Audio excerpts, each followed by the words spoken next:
Okay, welcome back. We have completed all of our cuts. We've made all of our 8-degree angles, and I spent a little time from our last video just trying to get everything nice and flush so assembly goes as best as possible. Rushed a little bit for the sake of this video, so there's a couple I did okay with, some I'm not too happy with, but I guess I get to show you kind of what I'm looking for then. This particular assembly here with the stretcher and the leg, I'm pretty happy with. Hopefully you can make all of yours look like this if you take a little more time than I did. You know, what I'm looking for is that stretcher and the top of the leg to be nice and flush, and as well as the 8-degree angle on, I guess what we call the shoulder here, to be nice and clean. You can see on the bottom here, nice and flush. So I'm really happy with this one. Again, take your time, and if you gotta go back to the bandsaw, cut this angle a little bit to fix it, go for it. If you gotta go back to the table saw and zing a little off the top, that's how you take from the top down. I don't wanna see a bunch of sanding, right on this corner trying to even that out, because you'll end up making this curved, and then when your top sits on it, you're going to get an air gap there. It's not going to look very good. The machines are set to exactly 8 degrees, and making things exactly parallel, that's how you get it nice. So again, that's kind of the goal. The one I'm least happy with, again, because I kind of rushed for the sake of the video, is this one here. I've got an air gap right here, and part of it is because my wood chipped, so I guess that makes it a little worse than what it might actually would have been. But also you can tell, hopefully the camera angle can show you here, I sloped down a little bit on the bandsaw. I must have went a little bit crooked. I got the top flat good, which is nice, that's one thing, but the combination of that wood piece chipping and that slight slope down, that would cost me a couple of points when I, come grading day. So probably should take more time to fix that, but for the sake of the video, it's kind of good to show you what I'm looking for, both for good and what I'm looking for if it's going to cost you points. So take that for what it's worth. This one looks really good too. This one, again, probably could have done a little bit better getting that shoulder to be straight. But again, if I wanted to take the time, it would be recutting these on the bandsaw over there, making sure I'm straighter this time, using those pencil lines as a guide, and then perhaps even taking a little bit off the top. But anyway, let's move on. Let's say you're happy with it. For the sake of this video, let's keep pressing on.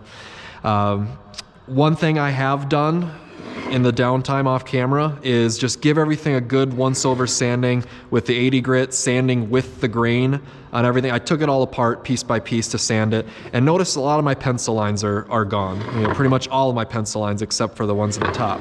Okay, because we're about to start assembly, and assembly is, like I said in the previous video, is that checkpoint where there's no going back as far as making adjustments and things. And also, once you assemble, it's going to be really tough to sand in some areas. Like if there were some pencil marks in here, it'd be really tough to get inside there. So take your time, give that a once over.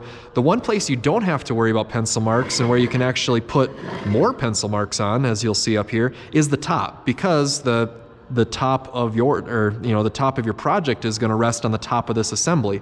So what I actually did was I labeled all of my assemblies, D, C, A, and B here. Okay. And what that's going to do is if I ever do take it, I've been working so hard trying to get this thing to come together nice that if I take it apart to do some sanding, I'll put it right back in the exact same way. And you're actually, for one of the assembly steps, it's really good to have it labeled. So highly recommend labeling it. Again, if you make cuts and things, you may have to relabel, but that's okay. So let's talk about the first step of assembly. Let's say you're happy with how everything's looking, everything's sanded nice. Let's start putting it together.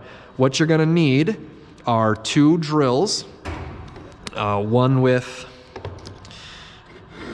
a drill bit, and that's an 1/8 inch drill bit if you can find it. Again, you can ask me to make sure. I typically buy gold ones, but again, that might not age well with this video. I might have some others by the time you watch this. So if you're unsure, ask me. I try to kind of keep a few over kind of by the drills over there.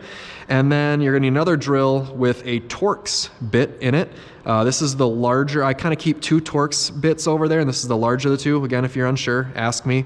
The screws you're going to need are, again, if hopefully this video ages well, that Grip First, that silver box and black box over there. These screws have that larger Torx, and again, that should fit really well, nice and tight. Okay, there are some other Torx bits over there. There's some other screws over there. So again, this is the style that we use. Again, hopefully that ages well with this video. Okay, so you're gonna need that. Now, as far as setting these drills up, they have a gearbox on the top of them, and a number 1 is a slower speed, but higher torque, better turning power, and that's really good for putting in a screw. So when I pull this trigger, it's gonna be slower, but there's gonna be a lot more torque to drive that screw in. Okay, when you're using a drill bit, you actually want more RPM, you want more cuts, and you don't need as much torque. So for there, we set that one to 2. And now you can see, when I compare the 2, okay, this one's a lot faster. Okay, the drills have a variable speed, so you can go slow or you can go fast. So that's really handy, especially when you're putting in screws. And they also have a reverse and a forward. So hopefully you can see in the video, but there is a little bit arrow going this way. So for putting screws in, also for drilling, you're gonna wanna be in that one. And then this one, the arrow goes the other way. So if I push that in, now it would go in reverse. The only time you would ever use reverse is if you're taking screws out of things. With a drill, always go forward. When you're going into the hole, coming back out of the hole, always have the drill bit going forward.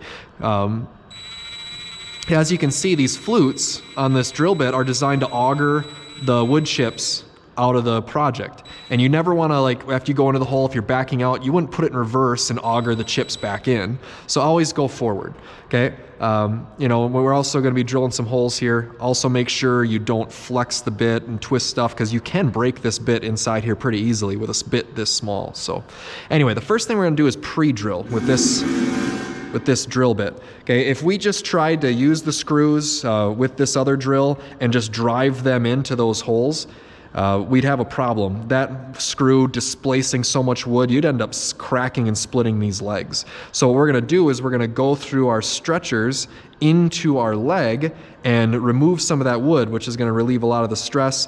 There is still enough wood for those threads of the screw to bite. That's the point when you're using a screw, is for the threads to bite into the wood, and then the head of the screw to pull the stretcher in. So we don't want to use such a big drill bit that we remove the material where the threads need to bite, but that center shaft of that screw, we can drill that out. So anyway, we are drilling through our stretcher into our leg, but we're not actually going to be removing any material from the stretcher. We're just using those holes of the stretcher as a guide to drill into our leg. So actually all the wood, all the material, the only thing we're actually drilling into is the leg, and we're using the stretcher as a guide. That's another reason why it's great to have these labels. So when I use these 2 exact holes to drill into that and make 2 identical placed holes, I don't accidentally mix B and C up if I take this apart later to put glue in. Okay, so to drill, you want to make sure you do not do this, when you're drilling these holes, because if you did drill at an angle, you could, drill a hole into your hand or something terrible. So, again, if you got big enough hands or a good enough grip, some people might use some of those blue quick grips over there to grip it and then give something to hold on to. Or, you could make a friend with somebody around you and say, hey, hold my project for me, I'll hold yours for you when you drill your holes, work together. Fortunately, I can grab this for the sake of this video. Okay, so again, I'm gonna drill into both of these holes, and you're gonna see me clear the chips one time, and then I'm gonna go all the way in, because it's a 2-inch screw. That's about as much as this bit has. So that's how deep we're gonna go. Okay, you notice I'm gonna try to go as straight as possible, so none of this, and I'm not gonna try to be tilted. I'm gonna try to go straight in, straight out. I'll clear the chips one time, go all the way through, and then I wanna make sure I don't flex the drill as I'm coming in and out and potentially breaking it. I'm not gonna stop the drill, I'm not gonna put it in reverse, just drill in, drill out.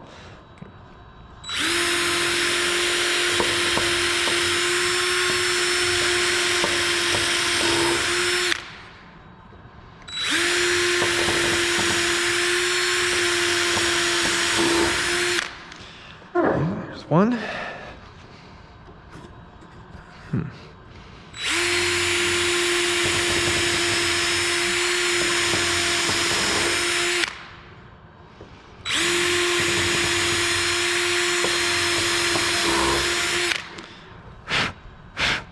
Okay, so let's see what we ended up doing. Okay. So again, we didn't actually take any material out of our stretcher. What we did is we used the stretcher as a guide to drill these holes. Okay, so now we can use the glue. I would do this one side at a time, because if you run out of time and I yell clean up and you have glue that's wet, you got to keep going. When you put glue on something, it requires pressure before it dries. The glue has to seep into the pores of this board and seep into the pores of that board and then harden for an hour. And it's like a spider webbing into the board, spider webbing into the other board, then it becomes really, really solid, and that's where your strength is. If you don't put pressure on it, all the glue is just going to do is just harden between the boards and not bond, and then you actually are just going to have a gap there. So again, if you put glue on something, you're committing to get it under pressure, and our pressure is going to be the screws. For other projects, maybe you use clamps, to apply your pressure.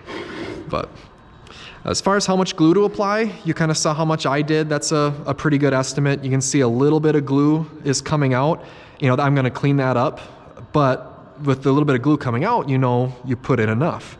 So you don't want to go too much, otherwise you're going to have a huge glue mess to clean up. But anyway, so let's put those screws in. Again, you got about 10 minutes from when you put that glue on to when you need to get that under pressure before it starts setting up. So doing one side at a time also, gives you a little more time to get to the other side. So anyway, these screws, now they will chase the other holes, so they should guide themselves in pretty well. Okay. Now, again, this is a variable speed trigger. You don't have to go 100 miles an hour to put that screw in. Just hold it here. And again, I'm going to go slow.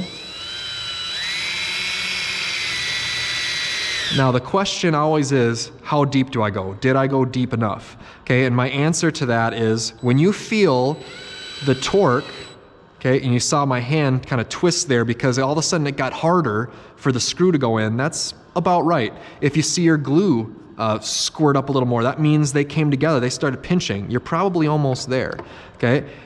You can actually use the drill as a hand, like a hand screwdriver, if you want to actually really feel the torque. Because this drill is a 20-volt drill, that's how much power it has. You can, with the soft pine and that good torque bit, you can just plow right through this and wreck your part if you wanted to, okay? So again, we'll do that, and then I'll kind of show you what it looks like on the inside here. But again, you can go fast at the beginning if you want. You can slow down here at the end.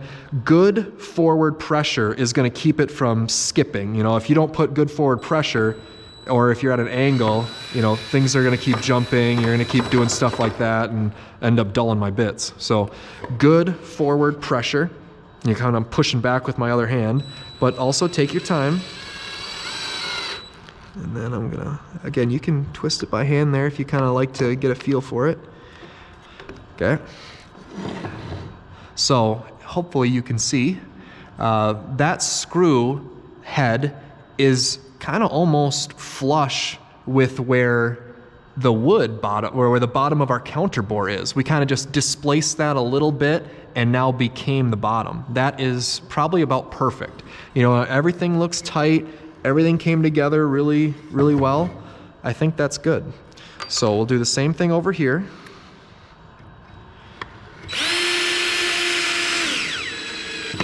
Oh, gotta push a little harder. Yeah, I saw a little bit of glue starting to come up there, so that means things are coming together.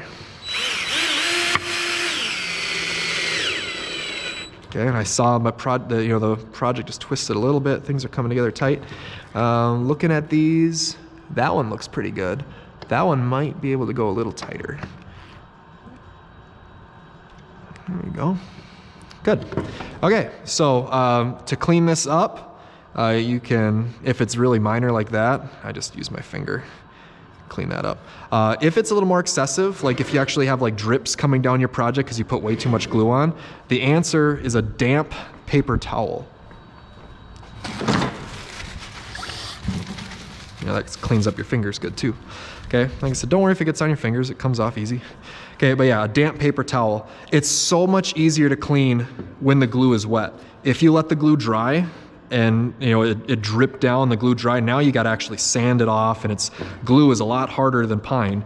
So, but anyway, that's how you assemble a stretcher to your leg. You're gonna do the same thing for the other side. Flip this around, pre-drill, glue, and then put the screws on. So again, time it, make sure you keep an eye on the clock, and make sure I'm not about to yell clean up when you put the glue down. If you do put the glue down and I yell clean up, you're committed, you gotta finish. So get that step done as quick as you can. If I gotta write you a pass or something, so be it.